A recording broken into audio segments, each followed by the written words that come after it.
সন্ত ৰামপাল গুৰু মহাৰাজ হৈছে এনে এজন মহাপুৰুষ যিজনে নিজৰ সত্য ভক্তি, তত্ত্বজ্ঞান, কৰোণা আৰু সেৱাৰ বলত সমাজত এক নতুন আদৰ্শ বলবৎ কৰিছে। সন্ত ৰামপাল গুৰু মহাৰাজৰ নেতৃত্বত তেওঁৰ সকলো সৎলোক আশ্ৰমে কৰা বিস্ময়কৰ সমাজ কল্যাণমূলক কামে সমাজখনক সোণালী ভৱিষ্যতৰ এক নতুন আশা দেখুৱাইছে।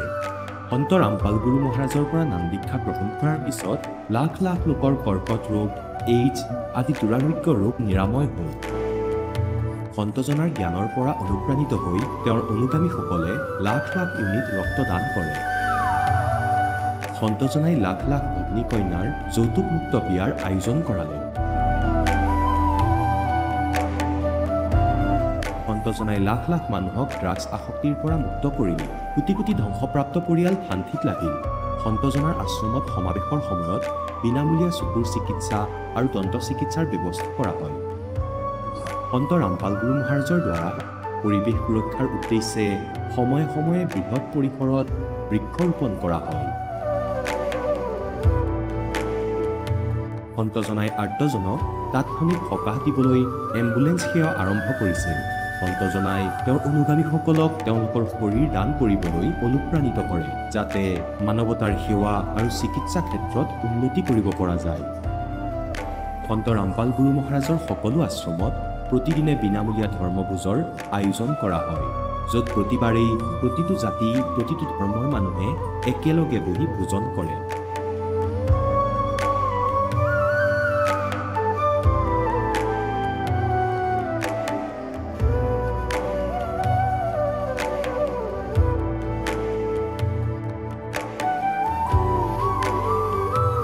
সন্ত ৰামপাল গুৰু মহাৰাজৰ আশ্ৰমত সহস্ৰাধিক বৃদ্ধ বৃদ্ধাই শ্ৰদ্ধা আৰু মৰমেৰে জীৱন যাপন কৰাৰ সুযোগ পায়। তেওঁলোকৰ থকা খোৱাৰ আৰু স্বাস্থ্যৰ সম্পূৰ্ণ দায়িত্ব সন্ত ৰামপাল গুৰু মহাৰাজে বহন কৰে। অনাথ শিশুৰ বাবে সন্ত ৰামপাল গুৰু মহাৰাজৰ সকলো আশ্ৰম বিশেষ বৰদানতকৈ কম নহয়, য'ত তেওঁলোকক শিক্ষা, সংস্কাৰ আৰু ভৱিষ্যতৰ বাবে উন্নত সুবিধা প্ৰদান কৰা হয়। বানপানী, ভূমিকম্প বা মহামাৰী যিয়েই নহওক, সন্ত ৰামপাল গুৰু মহাৰাজ আৰু তেওঁৰ অনুগামীসকল সদায় আৰ্তজনৰ বাবে আগ্ৰহী হৈ থাকে। কোভিড মহামাৰীৰ সময়ত সন্ত ৰামপাল গুৰু মহাৰাজৰ আশ্ৰমৰ পৰা কোটি কোটি লোকক খাদ্য, ঔষধ আৰু জীৱন ৰক্ষক সামগ্ৰী যোগান ধৰা হৈছিল। দুখীয়াক সকাহ কৰাই হওক বা যিকোনো শোষিত বা নিপীড়িত শ্ৰেণীৰ অধিকাৰ আৰু মৰ্যাদাৰ বাবে যুঁজ দিয়াই হওক, সন্ত ৰামপাল গুৰু মহাৰাজে সদায় তেওঁলোকৰ সকলো ন্যায্য দাবী চৰকাৰৰ ওচৰলৈ লৈ গৈছে আৰু তেওঁলোকক উপযুক্ত ন্যায় প্ৰদানৰ ক্ষেত্ৰত গুৰুত্বপূৰ্ণ ভূমিকা পালন কৰি আহিছে। সমাজত আধ্যাত্মিক আৰু সামাজিক মূল্যবোধৰ প্ৰতি সজাগতা অনাৰ প্ৰতিটো পদক্ষেপতে সন্ত ৰামপাল গুৰু মহাৰাজ মানৱতাৰ প্ৰকৃত সেৱক হিচাপে প্ৰমাণিত হৈছে। সন্ত ৰামপাল গুৰু মহাৰাজৰ জীৱনে আমাক শিকাইছে যে প্ৰকৃত সেৱা সেইটোহে যিটো নিস্বাৰ্থভাৱে কৰা হয়। আহক আমিও এই মহান সন্তজনৰ এই মহান সেৱাৰ কামত যোগ দিওঁ আৰু সন্ত ৰামপাল গুৰু মহাৰাজৰ পৰা নাম দীক্ষা লৈ আমাৰ জীৱন ধন্য কৰি তোলোঁ।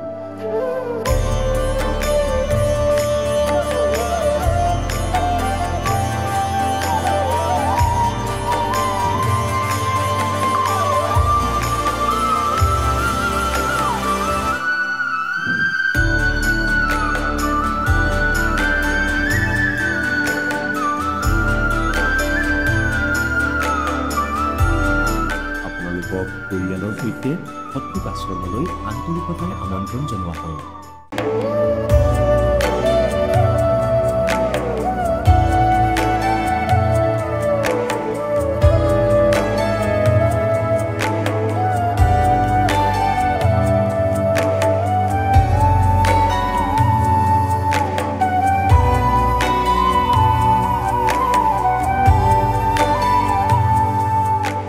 নমস্কাৰ ছাৰ। সৎ সাহেব। ছাৰ আপোনাৰ শুভ নামটো? অৰুণ আইচ। আপুনি ক'ৰ পৰা আহিছে? আমি শোণিতপুৰ ডিষ্ট্ৰিক্টৰ পৰা আহিছোঁ। আপুনি সন্ত ৰামপাল গুৰু মহাৰাজৰ পৰা নাম দীক্ষা কেতিয়া লৈছিল? 17 জুন 2022 লৈছোঁ। তেখেতৰ পৰা নাম দীক্ষা লোৱাৰ আগতে আপুনি অন্য কিবা ভক্তি সাধনা কৰিছিলনে? অন্য যিটো আমাৰ ঘৰৰ যিটো পূজা অৰ্চনা, যিটো আমাৰ সমাজৰ যিটো দুৰ্গা পূজা, ব্ৰহ্মা বিষ্ণু মহেশ্বৰ পূজা, এইবিলাক ঘৰত যিটো পূজা মানিছিলে সেইটোৱে আমি কৰিছিলোঁ। গা পা ধুই পেলাই যিটো পূজা কৰিব লাগে ঠিক তেনেকৈ আমি পূজা অৰ্চনা কৰি আছিলোঁ। আপুনি যিহেতু আপোনাৰ পৰম্পৰাগত ভক্তি সাধনা আপুনি কৰি আছিলে, তেনে ক্ষেত্ৰত আপুনি সন্ত ৰামপাল গুৰুমাজৰ শৰণলৈ কিয় আহিব লগা হ'ল? তাৰমানে মোৰ দুটা দোকানে লছ খাই গ'লোঁ আমি, দুবাৰ লছ খাই গ'লোঁ। পিছত মই ঘৰতে বহি গ'লোঁ লছ খাই পেলাই। 6 মাহমান ঘৰতে বহি থাকিলোঁ। ঘৰত বহি মোৰ একদম গা মানে এনেকুৱা হৈ গ'ল, বেয়া হৈ গ'ল আৰু। তাৰপিছত মোৰ ভাতিজাই মোক ক'লে যে এইখন টিভিত সৎসংগ চলি আছে, সেইটো চেনেলত এই সৎসংগটো চাওক আপুনি। মই তেতিয়াৰ পৰা চেনেলটো সৎসংগ চালোঁ। তেতিয়া ধৰ্মগুৰুৱে সৎসংগ চলি আছিলে 14 চেনেলত। মই চাই পিছদিনাখনো চালোঁ। চোৱাৰ পিছত হঠাৎ এদিন আহিলে জগতগুৰু তত্ত্বদৰ্শী সন্ত ৰামপালজী মহাৰাজৰ সৎসংগ। তেতিয়া মই চেহেৰাখন চালোঁ, চাই পেলাই যে মই চিন্তা কৰিলোঁ, এইটোতো 6 মাহ আগতে মই ইউটিউবত পাইছিলোঁ, এইটো এটা ভৱিষ্যতবাণী কৰা আছে জগতগুৰু তত্ত্বদৰ্শী সন্ত ৰামপালজী মহাৰাজৰ নাশ্ৰেদামসৰ। সেই ভৱিষ্যতবাণীত কোৱা আছিলে যে পুৰে বিশ্বতে এটাই জ্ঞান হ'ব, এটাই ধৰ্ম হ'ব, এটাই ঝাণ্ডা হ'ব। তেতিয়া মই চালোঁ যে এইটোতো কিবা এটা আছে, এইটো জ্ঞানত কিবা না কিবা এটা আছে। এইটো তথাপি মই শুনি পেলাই মই থৈ দিছিলোঁ আৰু মই ইমান চিন্তা কৰা নাছিলোঁ, মই শুনি থৈ দিছিলোঁ। কিন্তু যেতিয়া মই টিভিখন চালোঁ, জগতগুৰু তত্ত্বদৰ্শী সন্ত ৰামপালজী মহাৰাজৰ সৎসংগ চালোঁ, তেতিয়াহে মই বুজি পালোঁ যে এইটোতো সেইটোৱে হয়, ৰামপালজী মহাৰাজে হয়। কিন্তু তেতিয়া মই নামটো মোৰ ইমান হেৰি কৰা নাছিলে, কিন্তু পাল বুলি মনত আছিলে যে এইটো পাল, মানে এইখিনি মনত আছে, মোৰ পাল বুলি টাইটেলটো মনত আছিলে। কিন্তু মই তেতিয়া ভাবিলোঁ যে এইটো বঙালী নাকি মানে পাল টাইটেলটো, সেইকাৰণে মই বঙালী বুলি ভাবিছিলোঁ। পিছত যেতিয়া আমি সৎসংগটো চালোঁ, এইটো জগতগুৰু তত্ত্বদৰ্শী সন্ত ৰামপালজী মহাৰাজে হয়। তেতিয়া মই চালোঁ, চোৱাৰ পিছত মই 1 মাহ 2 মাহ চালোঁ আৰু 1 মাহ 2 মাহ চোৱাৰ পিছত মই ঘৰত ক'লোঁ যে এই সৎসংগটো চোৱাৰ পিছত মোৰ মনত এটা এনেকুৱা জ্ঞান জাগিছে। মই তেতিয়া ঘৰত কৈ পেলাই ক'লোঁ যে মই মাছ মাংস এইবিলাক চব এৰি দিম, এইবিলাক খাই লাভ নাই, এইবিলাক আমাৰ গীতাত লিখা নাই মাছ মাংস খোৱাটো। মই তেতিয়া মাছ মাংস খোৱা এৰি দিলোঁ। তাৰপিছত মই খৈনি খাই আছিলোঁ, চাদা খাই আছিলোঁ, চাদাটো মই এৰি দিলোঁ, চাদাটো আকৌ ধৰিলোঁ। তেতিয়া ধৰাৰ পিছত মই সৎসংগ চাই পেলাই ক'লোঁ, পৰমাত্মা তুমি যেতিয়া মোক নিবা, যেতিয়া মোক মাতিবা, তোমাৰ চৰণলৈ যাবা, তেতিয়া মই চাদাটো এৰি পেলাই তোমাৰ তাতে যাম। কিন্তু মই এতিয়া চাদাটো খাই আছে ঠিকেই, কিন্তু তুমি যেতিয়া মোক মাতিবা, তেতিয়া মই চাদাটো এৰি পেলাই যাম তোমাৰ তাত। পিছত আপুনি নাম দীক্ষা কেনেকৈ প্ৰাপ্ত কৰিলে? নাম দীক্ষা মই তেতিয়া ফোন কৰিছিলোঁ, সৎসংগটো চাই পেলাই তাত পিলাপতি এটা আছে, সেই নম্বৰটো আমি ফোন কৰিছিলোঁ তাতে। মোক ক'লে যে গুৱাহাটীতো আছে, তাৰপিছত অসমৰ আৰু কেইটামান জেগাত আছে, চব জেগাৰ নামেই ক'লে। কিন্তু মোৰ আমি য'ত থাকোঁ শোণিতপুৰ ডিষ্ট্ৰিক্ট, সেইখিনিৰ পৰা অলপ দূৰ হৈ যায়। তাৰপিছত মই এদিন কি হ'ল, মই আলিপুৰ গ'লোঁ, আলিপুৰ গৈ পেলাই তাৰ পৰাই ফোন কৰিলোঁ, ক'লে যে আলিপুৰদুৱাৰ চেণ্টাৰতো আছে নামদান চেণ্টাৰ। তাৰপিছত মই তাতে নামদান চেণ্টাৰলৈ গৈ পেলাই মই নাম দীক্ষা ল'লোঁ। আপুনি যিহেতু সন্ত ৰামপাল গুৰুমাজৰ জ্ঞান বুজি তেখেতৰ সৎসংগ প্ৰবচন শুনি তেখেতৰ শৰণাগত হৈ বৰ্তমান ভক্তি সাধনা কৰি আছে, আমি আপোনালোকৰ গুৰু সন্ত ৰামপাল গুৰুমাজৰ ভক্তসকলৰ যেতিয়া অনুভৱ শুনো, তেওঁলোকে মত ব্যক্ত কৰে যে তেওঁৰ পৰা নাম দীক্ষা লোৱাৰ পিছতে বিভিন্ন প্ৰকাৰে লাভ পায়। আপুনি তেখেতৰ পৰা নাম দীক্ষা লোৱাৰ পিছত কেনেধৰণৰ লাভ পাইছে? হয়, আমি লাভ পাইছোঁ। লাভ আমি এইখিনি পাইছোঁ যে প্ৰথমতে মই এইটো লাভ পাইছোঁ, যিটো আমাৰ এটা জন্ম মৃত্যু ৰোগ এটা আছে, সেই ৰোগটো আমাৰ যিটো মোক্ষ প্ৰাপ্তি, সেই মোক্ষ প্ৰাপ্তি সেইটো আমাৰ মানে ৰাস্তা সেই ৰাস্তাখিনি আমি পাইছোঁ বিচাৰি। কাৰণ এইটো আমাৰ আৰু একমাত্ৰ জগতগুৰু তত্ত্বদৰ্শী সন্ত ৰামপালজী মহাৰাজৰে তাতে আছে, আৰু কোনো ধৰ্মগুৰুৰ তাত নাই এই মোক্ষ প্ৰাপ্তিটো। আমি সেই মেইন আমাৰ লাভ যিটো, সেইটো আমাৰ চবতকৈ বেছি লাভ এইটোৱেই, আমাৰ মোক্ষ প্ৰাপ্তি কথাটো এইটোৱেই লাভ। আৰু কি জীৱনততো আৰু পইচা পাতি একো নাই, মোক্ষ প্ৰাপ্তিটোৱে মেইন লাভ। ছাৰ, যিহেতু আমাৰ ভাৰতবৰ্ষতো আধ্যাত্মিক বহু গুৰু আছে, বিভিন্ন ধৰণৰ গুৰু আছে, আৰু অসমতো শ্ৰদ্ধালু বিভিন্ন গুৰু আছে, তেনে ক্ষেত্ৰত ছাৰ আপুনি সন্ত ৰামপাল গুৰুমাজকে যে গুৰু হিচাপে ধাৰণ কৰিলে, আপুনি অন্য ধৰ্মগুৰুৰ কাষলৈ যাব পাৰিলে হয়। অন্য ধৰ্মগুৰু তাত গ'লে যে তাতে একো নাই, সিহঁতে গীতাই পঢ়িও বুজাব নোৱাৰে, গীতাত লিখাটো সিহঁতে বুজিব নোৱাৰে, বেদৰ কথা লেখা বুজাব নোৱাৰিব। একমুঠতে জগতগুৰু তত্ত্বদৰ্শী সন্ত ৰামপালজীৰ যিটো জ্ঞান আছে, বেলেগ গুৰুত তাতে সেইটো জ্ঞান নাই। এই পুৰা বিশ্বত এটাই গুৰু আছে, সৎগুৰু জগতগুৰু তত্ত্বদৰ্শী সন্ত ৰামপালজী মহাৰাজ হয়, সেইকাৰণে তাত গৈছোঁ। ছাৰ, আপুনি সন্ত ৰামপাল গুৰুমাজৰ পৰা নাম দীক্ষা লোৱাৰ পিছত আৰু অন্য কিবা লাভ পাইছেনে? হয় ছাৰ, আমি অন্য লাভ পাইছোঁ। আমি যেনেকৈ আগত সন্ত ৰামপালজী গুৰু মহাৰাজৰ নাম উপদেশ লোৱাৰ আগতে আমি সদায় ডাক্তৰ যাবলগীয়া হৈছিলে, মেডিচিন খাবলগীয়া হৈছিলে।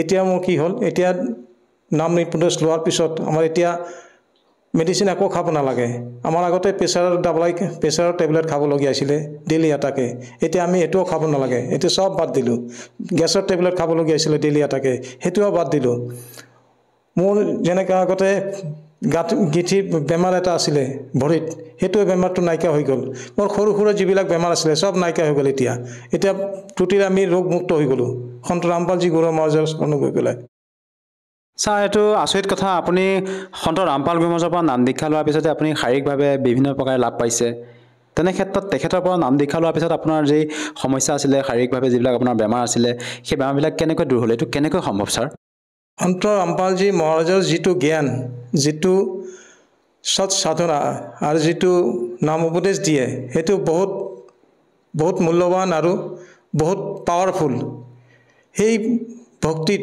আৰু সেই উপদেশত আমাৰ যিবিলাক বেমাৰ আজাৰ আছিলে সব এইবিলাক দূৰ হৈ যায় আৰু ছাৰ আপোনালোকৰ গুৰু সন্ত ৰামপাল গুৰু মহাৰাজে সেই পাৱাৰফুল মন্ত্ৰটো কোনখন ধৰ্মশাস্ত্ৰৰ আধাৰত আপোনালোকক প্ৰদান কৰে এইটো গীতাত লিখা আছে বেদত লিখা আছে আমাৰ যিবিলাক শাস্ত্ৰ আছে শাস্ত্ৰতে লিখা আছে আপোনালোকে শিক্ষিত মানুহ আপোনালোকে নিজে শাস্ত্ৰটো পঢ়িব পাৰিব নিজে জানিব পাৰিব লিখাটো পঢ়িব পাৰিব আৰু ছাৰ বৰ্তমান যিহেতু আমাৰ আধুনিকতা এই যুগত চিকিৎসা পদ্ধতি উন্নত যেহেতু উন্নত চিকিৎসা কৰিলে যিকোনো বেমাৰ বৰ্তমান সময়ত ঠিক হয় এই ক্ষেত্ৰত ছাৰ আপুনি আপোনাৰ যি বেমাৰ হৈছিলে সেয়া হয়তো আপুনি ডক্টৰৰ কাষলৈ গৈ ভাল কৰিব পাৰিলে হয় আপুনি ডক্টৰৰ কাষলৈ গৈছিলনে ডক্টৰৰ কাষলৈ গৈছিলোঁ কিন্তু দাৱাইটো সদায় খাব লাগে এইটো বাৰমাহে খাব লাগে দাৱাইটো সেইকাৰণে আমি সন্ত ৰামপালজী গুৰু চৰণৰ গৈ পেলাই নাম উপদেশ লৈ পেলাই দাৱাইটো আৰু বাদ দিলোঁ আৰু ছাৰ আমি শুনিছোঁ যে আপোনালোকৰ গুৰু সন্ত ৰামপাল গুৰু মহাৰাজৰ পৰা নাম দীক্ষা লোৱাৰ পিছতে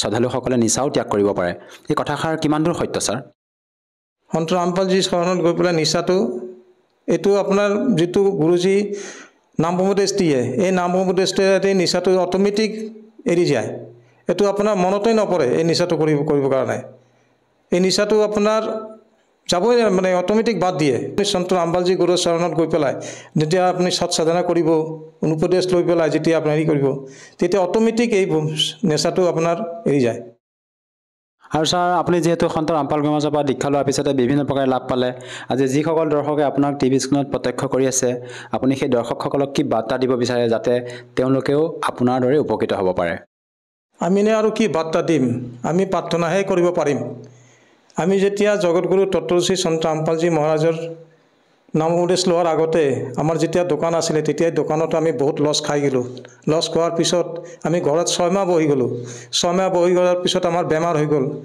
বেমাৰ হৈ যোৱাৰ পিছত আমি ঘৰতে বহি থাকিলোঁ বেমাৰ আচাৰ হৈ গ'ল দাৱাই চাৱাই খালোঁ এতিয়া আমি সৎসং শুনাৰ পিছত জগতগুৰু তত্ত্বশ্ৰী সন্ত ৰামপালজী মহাৰাজৰ চৰণলৈ আহিলোঁ নাম উপদেশ ল'লোঁ নাম উপদেশ লোৱাৰ পিছত আমি যিটো লাভ পাইছিলোঁ সেই লাভটো আপোনালোকে ল'ব পাৰিব যদি আপোনালোকে জগতগুৰু তত্ত্বশ্ৰী সন্ত ৰামপালজী মহাৰাজৰ সৎসং শুনে জ্ঞান গংগা পুথিখন পঢ়ে জীৱন সুগম পথ কিতাপ আছে সেইটো পঢ়ে গীতা আছে গীতাখন পঢ়ে আপোনালোকে এই কিতাপখন পঢ়ি পেলাই জ্ঞানটো বুজি পাব তাৰপিছত আপোনালোকে যদি জগতগুৰু তত্ত্বশ্ৰী সন্ত ৰামপালজী মহাৰাজৰ চৰণলৈ আহে আপোনালোকেও লাভ পাব মোৰ দৰে ছাৰ যিহেতু আপুনি সন্ত ৰামপাল গুৰু মহাৰাজৰ পৰা নাম দীক্ষা লোৱাৰ আগতে আপুনি বিভিন্ন সমস্যাত ভুগি আছিল আৰু তেখেতৰ পৰা নাম দীক্ষা লোৱাৰ পিছতে আপুনি বিভিন্ন প্ৰকাৰে লাভ পাইছে আৰু আমি শুনিছোঁ যে আপোনালোকৰ গুৰু সন্ত ৰামপাল গুৰু মহাৰাজ হাৰিয়ানা প্ৰান্তৰ নিবাসী হয় তেনে ক্ষেত্ৰত ছাৰ আমি অসমৰ পৰা যদিহে নাম দীক্ষা ল'ব বিচাৰোঁ সহজভাৱে কেনেকৈ ল'ব পাৰিম আজিকালি শিক্ষিত সমাজ চবৰ হাততে মোবাইল আছে এই মোবাইলত আপোনাৰ ছ'চিয়েল মিডিয়া প্লেটফৰ্মত গ'লে জগতগুৰু তত্ত্বশ্ৰী সন্ত ৰামপালজীৰ নাম লিখি পেলাই চাৰ্চ কৰিলে মংগল প্ৰৱচন আহিব তাতে এটা নম্বৰ আহিব সেই নম্বৰটো আপোনালোকে যোগাযোগ কৰিব পাৰিব যোগাযোগ কৰি পেলাই তাৰ পৰাই কৈ দিব সব ডিষ্ট্ৰিক্টত আছে নামদান চেণ্টাৰ সেই নামদান চেণ্টাৰত গৈ পেলাই আপোনালোকে বিনামূলীয়াকৈ নাম উপদেশ ল'ব পাৰিব ধন্যবাদ থাকিল ছাৰ সৎ সাহেব এতিয়া জগতগুৰু তত্ত্বদৰ্শী সন্ত ৰামপাল গুৰু মহাৰাজৰ সৎসংগৰ মাধ্যমেৰে সেই অদ্বিতীয় আধ্যাত্মিক জ্ঞানৰ বিষয়ে জানি লওঁ যাৰ মাধ্যমেৰে আপোনালোকেও প্ৰাপ্ত কৰিব পাৰিব এনেকুৱা আধ্যাত্মিক মানসিক আৰু ভৌতিক সুখ যি এতিয়ালৈকে কেৱল আপোনালোকে মীৰাবাই ধ্ৰুৱ প্ৰহ্লাদ আদি কেইজনমান ভক্তৰ জীৱন কথাতহে শুনিছে এতিয়া শুনক তত্ত্বদৰ্শী সন্তৰ সৈতে শাস্ত্ৰ অনুকূল ভক্তি সৎসংগ এনেকুৱা অদ্বিতীয় আধ্যাত্মিক জ্ঞান যাৰ প্ৰমাণ আছে সকলো ধৰ্মৰ সকলো পবিত্ৰ শাস্ত্ৰত ওপৰলৈ গৈ কি দেখিলে কবিৰজী যি জীৱিত মহাত্মাৰ ৰূপত গৈছিলে আৰু দ্বিতীয়জন তেওঁৰ ৰূপতেই বহি আছিলে। কোটি সূৰ্য কোটি চন্দ্ৰ মিলাই দিলে হোৱা এনেকুৱা এডাল নোমৰ গুৰিৰ শোভা। আৰু ওপৰলৈ যাবলৈ ধৰিলে কবিৰ চাহেব। নানকজী একেবাৰে থিৰাং হৈ গ'ল যে সৎপুৰুষ অকাল পুৰুষটো এওঁৱেই হয়। সেয়া বহি আছে সিংহাসনত আৰু তলেদি সেয়া বাবাজী আহিলে মহাত্মা চাকৰ আছিলে। ইমানতেই কি হ'ল, সেই তেজময় শৰীৰ তাৰ পৰা উঠিলে নিজৰ সিংহাসনৰ পৰা, আৰু কবিৰজী যি তলৰ পৰা জীৱিত মহাত্মাৰ ৰূপত গৈছিলে তেওঁ বিৰাজমান হ'ল। সেই সময়ত সেই পৰমাত্মাৰ সেই যি ৰূপ উৎপন্ন হ'ল, যেতিয়া সিংহাসনত বিৰাজমান হৈছিলে, যি অকাল মূৰত তেজময় শৰীৰৰ আছিল, সেয়া সম্বৰ কৰিব লাগিল।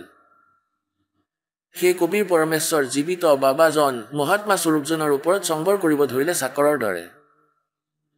সেই সময়ত পৰমাত্মাৰ যি স্বৰূপ উৎপন্ন হ'ল, সেয়া কবিৰৰ দৰে উৎপন্ন হ'ল, যি ধানক ৰূপত শিপিনী ৰূপত বেনাৰসত আছিলে আৰু যিজনক প্ৰথমে নানকজীয়ে পাইছিলে। আৰু সেই তেজময় শৰীৰ যি আছিলে কবিৰ যি জীৱিত মহাত্মাৰ শৰীৰত সোমাই গ'ল। বেলেগ কোনো নাথাকিল, অনলি ওৱান গড। এজন পৰমাত্মা কবিৰ যি বিদ্যমান আছে। বেনাৰসৰ ধানকজন অল অফ কণ্ট্ৰোলৰ সিংহাসনত বিৰাজমান আছিল। এতিয়া নানক চাহেবক ক'লে যে যোৱা। তৃতীয় দিন হৈ গ'ল। সেই প্ৰকাৰে পৰমাত্মাই গোটেই ব্ৰহ্মাণ্ডক দেখালে, ব্ৰহ্মা বিষ্ণু মহেশ্বৰক দেখুৱালে, তেওঁলোকৰ ৰচনা ক'লে কেনেকৈ জন্ম হ'ল। এতিয়া পৰমাত্মাই ক'লে যে যোৱা মৰমৰ আত্মা, আৰু সেই সহজ সৰল আত্মাবোৰক বুজোৱা যি কালৰ জালত আবদ্ধ হৈ আছে। এতিয়া তাতে গৈ প্ৰত্যেক আত্মাই বিচাৰে যে মই পুনৰ উভতি নাযাওঁ সেই বেয়া লোকলৈ। নানকজীয়ে প্ৰাৰ্থনা কৰিলে, কিন্তু পৰমাত্মাই ক'লে এতিয়া যোৱা, আপোনাৰ আৱশ্যকতা আছে তাত, মোৰ সাক্ষী হ'বা তুমি, কিন্তু এনেকৈ ৰাখিব নোৱাৰো। তুমি এই ভক্তি কৰিব লাগিব এই সৎনামৰ, আৰু সৎনাম বিনা মুক্তি হ'ব নোৱাৰে। এয়া দুটা আক্ষৰৰ নাম হয়, অৰ্থাৎ সম্পূৰ্ণ জ্ঞান তেওঁৰ ভিতৰত ফিড কৰি দিয়া হ'ল। এতিয়া সিফালে নানকজীক মৃত বুলি ভাবি ডুবি গ'ল পুখুৰীত তেওঁৰ বিচাৰ আৰম্ভ কৰিলে। নবাবেও বিচৰা আৰম্ভ কৰালে, হাতৰ বিদকো লগাই দিলে, ইফালে সিফালে জাল পেলাবলৈ ধৰিলে ডাউন ষ্ট্ৰীমত, আৰু নানকজীৰ শৰীৰ ৰাখিছিল ৩-৪ কিলোমিটাৰ আপ ষ্ট্ৰীমত জংঘলত। তৃতীয় দিনা সেই আত্মা পুনৰ পঠাই দিলে ভগৱানে সেই শৰীৰতেই। নানকজী তাৰ পৰা উঠি পুৱাই পুৱাই সেই নদীৰ পাৰতে থিয় হ'ল য'ত মানুহে স্নান কৰিবলৈ যায়। তেওঁ গৈছিলে, তাততো হাহাকাৰ হৈ আছিলে যে ডুবি গ'ল মৰি গ'ল, ডুবি গ'ল মৰি গ'ল। ইফালে কি দেখিছে, তেওঁতো থিয় হৈ আছে। গোটেই চহৰ উঠি আহিল তেওঁক চাবলৈ। তেতিয়া নবাবৰ চাকৰি এৰি দিলে আৰু ক'লে যে এতিয়া সঁচা চৰকাৰৰ চাকৰি কৰিম। তেন্তে আকৌ তেওঁ সেই সন্ধানত পৰমাত্মাই কৈছিলে যে মই বেনাৰসত আছো, কাশীত, আৰু তালৈ আহি যাবা, সৎনাম দিম, আৰু সৎনাম বিনা মুক্তি নহয়, আৰু সেয়া হৈছে কালৰ লোক। গতিকে সৎনাম প্ৰাপ্তিৰ বাবে, আৰু নানকজীয়ে ৱাহে গুৰু কৈছিলে। ৱাহে গুৰু যেতিয়া অকলে থাকি গ'ল সিংহাসনত কবিৰ যি সৎ লোকত, আৰু দ্বিতীয় নাথাকিল ভগৱান, যেতিয়া তেওঁ কৈছিলে ৱাহে গুৰু সঠিক পদ দেখুৱালে স্বয়ং ভগৱানে। ৱাহে গুৰু তেওঁ তললৈ আহিলে। তললৈ আহি তেওঁৰ মনত ইচ্ছা জাগিল যে সেই গুৰু পালে যি সৎনাম দিয়ে, আৰু এই 7টা শ্লোক যি পৰমাত্মাই প্ৰসংগ কৰিছিলে, নানকজীয়ে সেই 7টা শ্লোক তেওঁ নোট কৰি লৈছিলে। যিকোনো ব্ৰাহ্মণ বিদ্বান মণ্ডলেশ্বৰত তেওঁ পালে, তেওঁ এই 7টা শ্লোক কৈছিলে আৰু সোধে 18 নং অধ্যায়ৰ 62 নম্বৰ শ্লোকত এই গীতাৰ জ্ঞানদাতাই কাৰ চৰণলৈ যাবলৈ কয়। তেতিয়া তেওঁলোকে ক'বলৈ ধৰে যে নিজৰ শৰণলৈ কয়, নিজৰ বিষয়ে কয়, বাদ দিয়া এওঁলোকৰ কথা, আৰু তেওঁ তাৰ পৰা গুচি গৈছিলে। আৰু এইদৰে পৰিচিত হৈ গৈ আছিলে যে কোন হয় ভগৱান। এই জ্ঞান যিয়ে এক সুৰত ক'ব তেওঁ সঁচা গুৰু, সেইজনেই হ'ব সঁচা।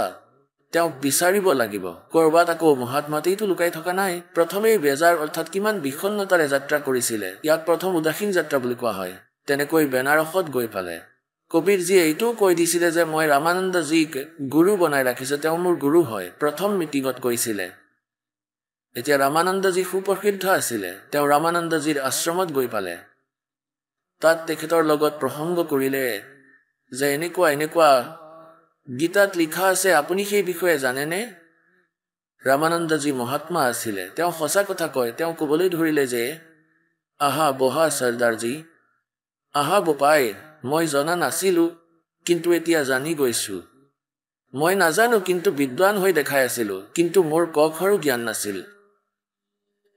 এনেতো তেওঁ মোক বচন দি দিলে যে তেওঁ ভগৱান হয়, পৰমাত্মা হয়, মালিক হয়, সৎপুৰুষ হয়, আৰু মোক তেওঁ নিজৰ স্থিতি ওপৰত দেখুৱাই দিলে গোটেই। কিন্তু তেওঁৰ আজ্ঞাৰ পালন কৰি আছোঁ মই। তেওঁ মোৰ শিষ্য নহয়, মোৰ গুৰু হয়, কিন্তু মৰ্যাদাবশতঃ তেওঁ ক'লে যে মোক আপুনি আপোনাৰ শিষ্যই মানিব। তেওঁক মোৰ শিষ্য কোৱা, মোৰ গুৰু কোৱা, আৰু শুনা সেই কবীৰজীয়ে মোক এই জ্ঞান দিলে। তেতিয়া নানকজীয়ে ক'লে যে ক'ত পাম তেওঁক, যে তেওঁ আহিব ইয়ালৈ আবেলিকে। নানকজীয়ে ভাবিলে ইমান দেৰিলৈকে ক'তনো থাকিব ভগৱান পৃথিৱীত, আৰু আমি তেখেতৰ বাবে তেখেতক বিচাৰি বিচাৰি মূৰ মাৰি আছোঁ। ক'বলৈ ধৰিলে, মহাৰাজ মোক এটা ৰাস্তা দেখুৱাই দিয়া, ক'ত আছে তেওঁ, তেওঁ নিজৰ জুপুৰিত আছে নেকি? এজন সেৱকক পঠাই দিলে যে যোৱা জুপুৰিত তেওঁক থৈ আহা। এতিয়া গৈ দেখিলে সেই পৰমাত্মাক জুপুৰিত কাপোৰ বোৱা ধানকৰ কাম কৰি আছিলে। তেওঁ জানিছিলে আহিব বুলি, ক'লে আহা মৰমৰ আত্মা। যেতিয়া দেখিলে তাত সৎলোকৰ দৰে সকলো অৱস্থা তাত দেখা পালে। कहते झांकी वे कबीर की नानक की तीवा और वह शिक्षा के गल पड़ी कौन छुटावे ता। এতিয়া যেনেকৈ কবীৰজী তাত দেখিছিল সৎলোকত, আৰু এতিয়া আকৌ ইয়াত এনেকৈ বহি থকা দেখিলে, ক'লে বাহ হে গুৰু। আৰু কোৱা হয় তাত আকৌ ইমান উৎফুল্লিত হৈ চিঞৰিব ধৰিলে, फाई सूरत मुल्क की वेश ए ठगवाड़ा ठगी देश खरा सियाना बहुता बार देखो ये धानक रूप रहा करतार। যে এওঁ ঠগ হয়, আমাক মূৰ্খ বনাই ৰাখিছে, বিভ্ৰান্ত কৰি ৰাখিছে, যেনেকৈ প্ৰেমত ঠগোৱা হয়, আৰু চকুত চকু পানী আছে। সকলো শিপিনী একত্ৰিত হৈ গ'ল তাত। ক'বলৈ ধৰিলে এওঁ ভগৱান হয়, পৰমাত্মা হয়, পূৰ্ণ ব্ৰহ্ম হয়। अब कहते हैं घर का जोगी जोगड़ा बार का जोगी सदे। সেই শিপিনী তেওঁক এজন সাধাৰণ চিম্পল মেন মানিছিলে। তেওঁ কি কয়, এয়া চোৱা পাঞ্জাবী, পাঞ্জাবৰ পৰা আহি পাগল হৈ গ'ল, ভগৱান কৈছে নিৰুৰ পুতেকক। কোনেও বিশ্বাস নকৰিলে। তেতিয়া পৰমাত্মাই ক'লে, মৰমীয়াল আত্মা, এতিয়া এইখিনি লুকুৱাই ৰাখা, গুপ্ত ৰাখা, উল্লেখ নকৰিবা, নহ'লে তোমাৰো মন ভাঙি দিব। নিজৰ ভক্তি কৰা আৰু প্ৰচাৰ কৰা এই জ্ঞানৰ, আৰু বেছিকৈ ডিক্লেয়াৰ নকৰিবা, ইয়াক গুপ্ত ৰাখিবা কিছুদিনলৈ। এতিয়া কোৱাৰ অৰ্থ এইটোৱেই যে যিসকল মহাপুৰুষে ভগৱানক পালে, আৰু যিসকলক আমি মানো যে তেওঁলোকে পৰমাত্মাক পাইছে, और उन्होंने बताया है कि धानक रूप रहा करतार हक्का कबीर करीम तू बे परवरदिगार। गुरु ग्रंथ साहिब के 721 पृष्ठ पर लिखा है कि एक अर्ज गुप्तम पेश तोदर कून करतार हक्का कबीर करीम तू बे परवरदिगार। হক্কা কবিৰ মানে সৎ কবিৰ। আৰু এয়া 24 নং পৃষ্ঠাত লিখা আছে, भाई सूरत मुल्क की वेश ए ठगवाड़ा ठगी देश और खरा सियाना बहुता भारी धानक रूप रहा करतार। এতিয়া পুণ্যাত্মাসকল, ভগৱানক চিনি পাবলৈ আমাৰ বেছি দেৰি নালাগে। আমাক কিমান অজ্ঞানতাত ৰাখিলে তেওঁলোকে, কিন্তু পৰমাত্মাৰ এই তত্ত্ব জ্ঞান এনেকুৱা হয়, और ज्ञान सब ज्ञानड़ी कबीर ज्ञान सो ज्ञान जैसे गोला तोब का अब करता चले मैदान। तारा मंडल बैठे करिए चांद बड़ाई खावे उदय भया जब सूरज का स्यों तारों छुप जावे। এই নকলি সন্ত আৰু এই সৰু সুৰা জ্ঞানী কোৱা হয় যেনেকৈ চন্দ্ৰমা ৰাতিৰ সময়ত তৰাৰ মাজত বহুত তেজময় হৈ, অৰ্থাৎ বহুত প্ৰসিদ্ধ হৈ জিলিকে, মুখীয়া হৈ থাকে। সূৰ্য উদয় হোৱাৰ পিছত কোৱা হয় চন্দ্ৰও দেখা নোপোৱা হয়, তৰাবোৰো বিদ্যমান থাকে, কিন্তু তাৰ কোনো অস্তিত্ব নাথাকে। এনেকৈ কবিৰ পৰমেশ্বৰৰ মহিমাৰ সৈতে যদি আমি পৰিচিত হৈ যাওঁ, আকৌ আন ভগৱান এই চন্দ্ৰ আৰু তৰাৰ দৰে এনেকৈ নিষ্ক্ৰিয় হৈ যাব, তেতিয়া ইয়াৰ অস্তিত্ব দেখা পোৱা নাযাব। গতিকে কি কোৱা হয়, अंधे की बाँ गई अंधे ने मार्ग कौन बतासी। और आदरणीय गरीबदास साहिब जी कहते हैं मोती मुक्ता दर्शत नाई ये जगह सब अंधरे। মতি মুক্তা, মুক্তা মানে মুক্ত হোৱাৰ এই মুকুতা, ৰঙা হীৰা, আচল ভক্তিৰূপী মুকুতাৰ এওঁলোকৰ ওচৰত জ্ঞান নাই, লালৰ জ্ঞান নাই, সাৰনাম সতনামৰ, আৰু এওঁলোক কংগাল হৈ গ'ল কৰিক লাল মানি, আন উপাসনা কৰি, বেলেগ দেৱতাক পূজা কৰি কংগাল হৈ গ'ল।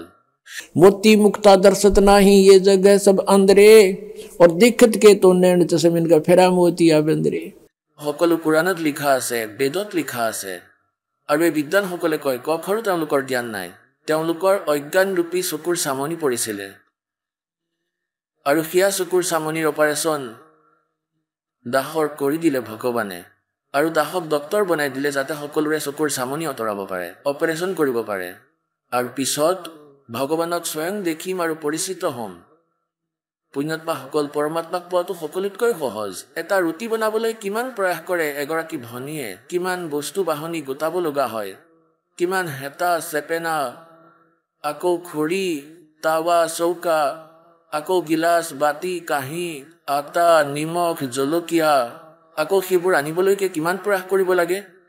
আৰু তেনেকৈ গৈ আটা মৰাৰ পিছত ৰুটি বনাই খাবলগীয়া হয়। আকৌ আমি দুটা সময়ত খাওঁ, সেয়া কম্পালচৰি। আৰু পৰমাত্মাক পোৱা সকলোতকৈ সহজ। কোৱা হয় জিভাও লৰাব নালাগে, এনেকুৱা মন্ত্ৰ দি ৰাখিছে ভগৱানে। আৰু কিমান দামী হয়। सतनाम पालड़े रंग होरी हो, 14 लोक चढ़ावे राम रंग होरी हो, 3 लोक पासेंग धरे रंग होरी हो, तो ना तुले तुलाया राम रंग होरी हो। এতিয়া ইমান ধনী বনোৱা সৎলোকলৈ যাবলৈ আমাৰ অতি ভক্তি লাগিব। আৰু এয়া মৌখিক জপ বা অন্য জপেৰে লাভ নহ'ব। এয়া যি মন্ত্ৰ আছে 2টা আখৰৰ, ইয়াক জপ কৰিলে আমি ভক্তি ধনেৰে পূৰ্ণ হৈ যাম। আমি ফুল্লি চাৰ্জ হৈ যাম। যেতিয়া আমি ইয়াৰ পৰা যাম, তাৰ পৰা আমি যিমান চাৰ্জ হৈ আহিছিলোঁ সিমান চাৰ্জ হৈ আমি তালৈ যাম। এই মন্ত্ৰৰ দ্বাৰা হ'ম আমি ইমান ধনী হ'ম। আৰু এয়া যি প্ৰথম মন্ত্ৰ আছে 3টা মন্ত্ৰত, আৰু এই হোম যজ্ঞ আমি কৰোঁ, এনেকৈ আমি যেতিয়ালৈকে থাকিম ইয়াত সুখ পাম আমি। আৰু কালৰ যিখিনি ঋণ আছে তেওঁক দি ক'ম যে তুমি ধৰা এয়া, আমাক যাব দিয়া, আমাক নালাগে তোমাৰ এই প্ৰতিফল। আৰু এই 2টা মন্ত্ৰ যি বাচি থাকিব, তাৰ মাজৰ যি তৎমন্ত্ৰ আপোনালোকক দিয়া হয় জপ কৰিবলৈ, ইয়াৰ দ্বাৰা অক্ষৰ পুৰুষৰ 7 সংখ্য ব্ৰহ্মাণ্ডক পাৰ কৰাৰ যি টেক্স আছে সেয়া দি দিম যে লোৱা এয়া তোমাৰ। এয়া যি সৎ আছে, যিষাৰ নাম হয়, ইয়াৰ ভক্তিৰে আমি সৎলোকলৈ গুচি যাম, স্থায়ী স্থান পাম। अब क्या बताते हैं, कोट जन्म तन भरमत हो गए, कुछ नहीं हाथ लगा रे, कुकर सुकर खरबा बोरे, कौआ हंस बगारे। कोटि जन्म तू राजा की, ना मिटी न मन की आशा, भिक्षक होकर दर दर घूमया, मिला ना निर्गुण रासा। আদৰণীয় গৰিবদাস চাহেবজীৰ পৰমেশ্বৰ কবিৰ চাহেবজীয়ে দিব্য দৃষ্টি খুলি ৰাখিছিলে। তেওঁ আজিৰ পৰা আৰব খাৰব বৰ্ষ আগৰ ঘটনা এজ ইট ইজ চিত্ৰিত কৰি ৰাখিছে। আৰু তেওঁ সেই ঘটনাবোৰ চলচ্চিত্ৰৰ দৰে দেখা পায়। গৰিবদাস চাহেবজীয়ে কৈছে যে এই নানক চাহেবজী যিজন আছিল, এইজন সত্য যুগত ৰজা অম্বৰীশ আছিল, সেই আত্মা। আৰু ইমান পুণ্যাত্মা আছিল, ইমান ধৰ্মাত্মা আছিল, ইমান সৎ ভক্তি কৰিছিলে বিষ্ণুজীক ইষ্ট মানি, দুৰ্বাসাৰ দৰে সিদ্ধ পুৰুষেও তেওঁৰ ৰাজসভাত মুখ থেকেচা খাব লগা হৈছিল। ইয়াৰ পিছত সেই আত্মাই আকৌ ত্ৰেতা যুগত ৰজা জনক ৰূপত জন্ম লৈছিল। ৰজা আছিলে তেওঁ, আৰু চাকৰ শজন আছিল, লাখৰ সংখ্যাত সৈনিক তেওঁৰ চাকৰ আছিলে। আৰু সেই আত্মাই আকৌ পুণ্যক স্বৰ্গত নাশ কৰি বহুত যজ্ঞ কৰিছিলে ৰজাজনকে। এইসমূহ নাশ কৰি কলিযুগৰ ভিতৰত কালুৰাম মেহতাৰ ঘৰত এজন চিম্পল মেনৰ ঘৰত জন্ম হৈছিলে, কাৰণ সকলো পুণ্য শেষ হৈছিল। আকৌ চাকৰি কৰিছিলে নবাবৰ ঘৰত নিজেই। আৰু প্ৰথমে তেওঁৰ নিজৰ এই লাখ লাখ চাকৰ আছিল। গতিকে কালৰ এই জাল এনেকুৱাই হয়। যেতিয়া নানক চাহেবজীক নিজৰ আগৰ জন্ম দেখুৱালে পৰমাত্মাই যে আপুনি ৰজা আছিলে, ৰজাজনকো আপুনি আছিলে, আৰু এতিয়া আপুনি কি হয়? পেট ভৰি গ'ল সেই পুণ্য আত্মাৰ ভগৱানক দেখি। ইয়াকে কোৱা হয় যিসকল দৃঢ় ভক্ত হয় তেওঁলোকে ভগৱানক পায়। সেইদিনাখনৰ পিছত সিদ্ধান্ত ল'লে গোটেই হিন্দু সমাজে, নানক চাহেবজীৰ পিতৃও বিৰোধী হৈ গৈছিল যে এনেকুৱা কি জন্ম ল'লে, আমাৰ দেৱতাক বেয়া বুলি কৈছে। আৰু সকলো ব্ৰাহ্মণো বিৰোধী হৈ গৈছিল যে ই পাগল হৈ গ'ল, নাজানো ইয়াৰ কি হৈছে, সকলোবিলাক ওলট পালটকৈ কৈ আছে। গতিকে এই ধৰণে পুণ্যাত্মাসকল এতিয়া কি কয়, कोट जन्म तन भरमत हो गए। আৰু যদি পৰমাত্মাক নোপোৱা, সেই মৰমৰ আত্মা আগৰ জন্মলৈ 84 লাখ জনীত যাব। कोट जन्म तन भरमत हो गए, कुछ ना हाथ लगा रे, कुकर सुकर खरबा बोरे, कौआ हंस बगारे। कोट जन्म तू राजा की, ना और मिटी न मन की आशा, भिक्षक होकर दर दर घूमया, मिला ना निर्गुण रासा।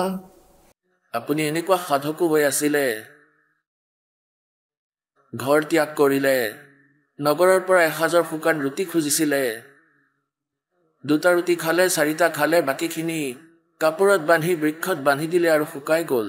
এদিন ভোকত থাকিলে আৰু 5 দিনা তাকেই ভিজাই খালে।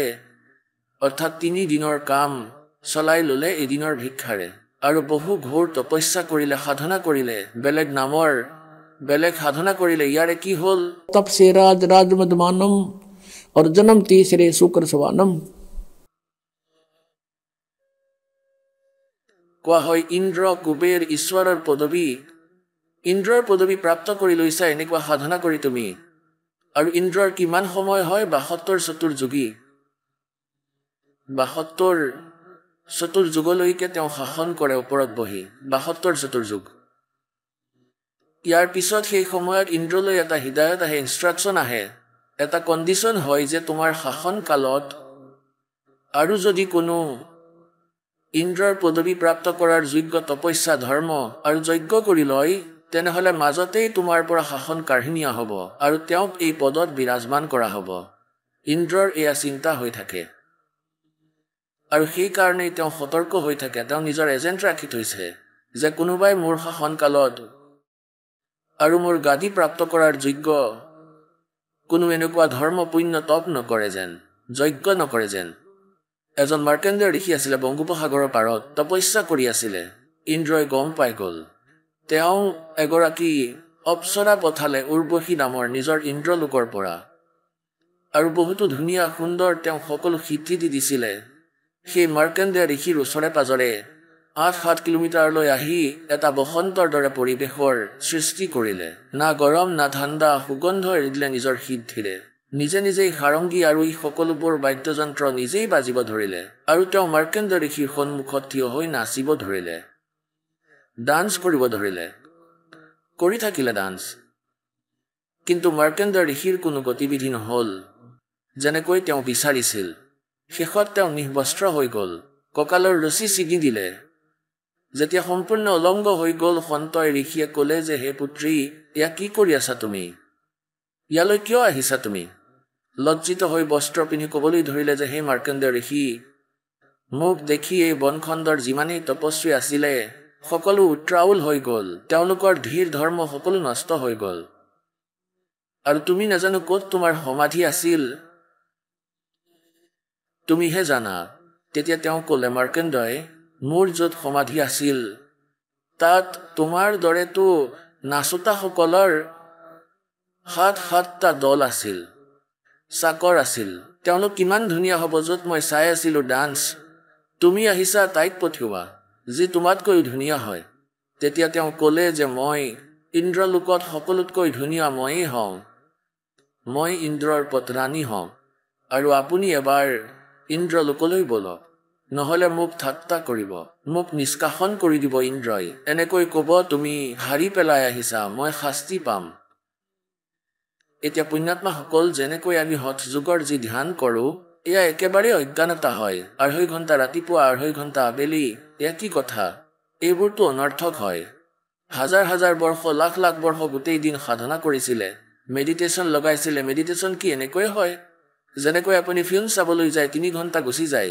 কিন্তু এতিয়াতো নোযোৱা নে যোৱা 3 ঘণ্টা লাগে কিন্তু লাগে যেন 3 মিনিট হ'ল কাৰণ সেই অনৰ্থক বস্তুবোৰ আশ্চৰ্যকৰ হয় এনেকৈ যি সমাধিস্থ হয় ভিতৰত শৰীৰৰ ভিতৰত চেনেল লগোৱা আছে আমাৰ যেনেকৈ টিভিৰ চেনেল থাকে আৰু আগৰ সংস্কাৰৰ যোগেদি কোনো মানুহে যদি সাধনাৰ প্ৰয়াস কৰে আৰু যেতিয়া কোনোৱে সমাধিস্থ হ'বলৈ হঠ যোগ কৰে তেতিয়া কোনো চেনেল অন হৈ যায় অৰ্থাৎ ভিতৰৰ যি আমাৰ কমল আছে তাৰে কোনোবাটো খোল খাই যায় তেওঁৰ আগৰ সংস্কাৰৰ দ্বাৰা আকৌ তাতে প্ৰৱেশ কৰি লয় তাতে সকলো এই ডান্স বান্স নাচা গোৱা এই সকলোবোৰ হৈ আছে ওপৰৰ লোকত তাততো নিজৰ সেই উপাৰ্জন নষ্ট কৰিবলৈ যায় পুণ্যাত্মাসকলে তেন্তে এই মন আপুনি ক'ৰবাত বহি চাব 10 মিনিটো ভক্তি কৰিব নিদিয়ে যেতিয়াই তেওঁ ভাবে মনত আহে ক'ৰবালৈ যাওঁ যেতিয়া ক'ৰবাত বাছৰ বাবে অপেক্ষা কৰোঁ আৰু বাছ ষ্টেণ্ডত বহোঁ 10 বাৰ চাম যে কেতিয়া আহিব আকৌ বহি যাব আকৌ অলপ পিছত উঠি চাব চালেইনো ক'ত দেখিব হাজাৰ বছৰ এওঁলোক এনেকৈ বহে এনেকৈ বহি থাকে ইয়াৰ পৰা এই মনে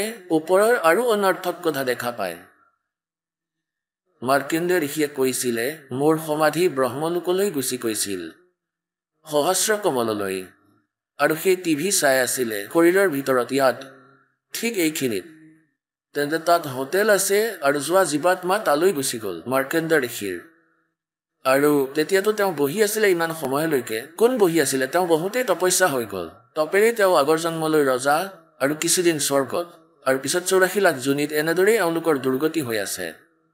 উৰ্বশীয়ে ক'বলৈ ধৰিলে যে ইন্দ্ৰৰ পত্ৰাণী ময়েই হওঁ। তেতিয়া মাৰ্কণ্ডেয়ে ক'লে যে যেতিয়া ইন্দ্ৰ মৰিব তেতিয়া তুমি কি কৰিবা? সেই ইন্দ্ৰৰ ৰাণী ইন্দ্ৰাণীয়ে ক'লে খুচিয়ে যে মই 14 জন ইন্দ্ৰ বৰণ কৰিম।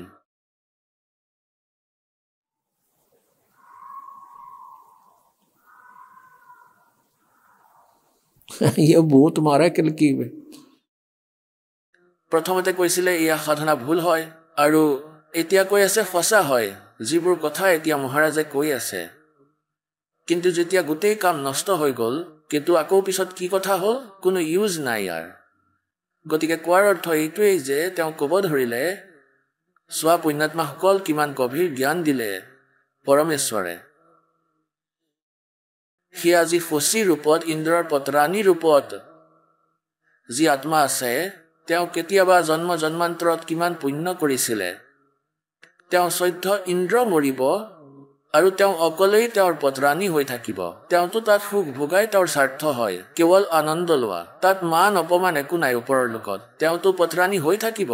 ইন্দ্ৰ মৰি যাব, 72 চতুৰ্যুগ পূৰ্ণ হোৱাৰ লগে লগেই ইন্দ্ৰ মৰি যাব। আৰু তেওঁ কি কৈছে যে যিমান ইন্দ্ৰ মই ভোগ কৰিম, অৰ্থাৎ তেওঁতো অকলেই থাকিব, পত্নী তেওঁৰ আৰু 14 ইন্দ্ৰ। এদিন ব্ৰহ্মাৰ এদিনত 1008 চতুৰ্যুগ হয় আৰু ইন্দ্ৰৰ শাসনকাল 72 চতুৰ্যুগ হয়, অৰ্থাৎ 14 ইন্দ্ৰই ইয়াৰ ভিতৰত নিজৰ শাসনকাল সম্পূৰ্ণ কৰি যায়। 1008 চতুৰ্যুগ হয়, কিন্তু লামচাম ইয়াক 1000 চতুৰ্যুগ মানিব পাৰি। তেন্তে তেওঁ কি কয় যে তেওঁ ইমান ভাল তপস্যা সাধনা ভক্তি কৰি ৰাখিছিলে যে 1008 চতুৰ্যুগলৈকে তেওঁ অকলেই আনন্দ উপভোগ কৰিব এজ এ পত্ৰাণী, অৰ্থাৎ স্বৰ্গলোকত। আৰু 14 ইন্দ্ৰই নিজৰ শাসনকাল 72 চতুৰ্যুগ সম্পূৰ্ণ কৰি মৰি থাকিব। তাৰপিছত তেওঁ গাধ হৈ যাব। ষ্টাৰ্ট তেওঁৰ গাধৰ যোনিৰ পৰাই হয় ইন্দ্ৰৰ যি জীৱন 84 লাখ যোনিত। এতিয়া কি কয় যে ইন্দ্ৰ মৰিব যেতিয়া তুমি কি কৰিবা? ঋষি মাৰ্কণ্ডেয়ে সুধিলে। ইন্দ্ৰাণীয়ে উত্তৰ দিলে যে মই 14 ইন্দ্ৰ ভোগ কৰিম। মাৰ্কণ্ডেয়ে ক'লে যে সেই 14 জনো যেতিয়া মৰিব তেতিয়া কি কৰিবা? মইতো গাধ হ'ম আৰু যিমান ইন্দ্ৰ মই ভোগ কৰিম সিহঁতো গাধ হ'ব। আকৌ যি লোকৰ ৰজাও গাধ হ'ব আৰু ৰাণীও গাধ হ'ব, মোক তালৈ কিয় লৈ যোৱা হ'ব? তেওঁ ক'লে নিজৰ সন্মান ৰখাৰ খাতিৰত। তাত যেন কোনেও নকয় যে তুমি হাৰি আহিছা। এতিয়া মাৰ্কণ্ডেয় ঋষিয়ে হাঁহিলে আৰু ক'লে তুমি আজিও গাধ, 14 শেষ কৰিবা আৰু মৰাৰ পাছত আকৌ নিজেই ক'লে মই গাধ হ'ম। তুমিও অপমানৰ ঠিকাদাৰিনী হলা, এতিয়া ক'ব অপমানিত হলা। কি আচৰিত কথা। ইমানতেই ইন্দ্ৰ আহিলে আৰু ক'লে হে বন্দনীবাজ, ইন্দ্ৰৰ গাদী প্ৰাপ্ত কৰা, তুমি জিকিলা, মই হাৰিলো।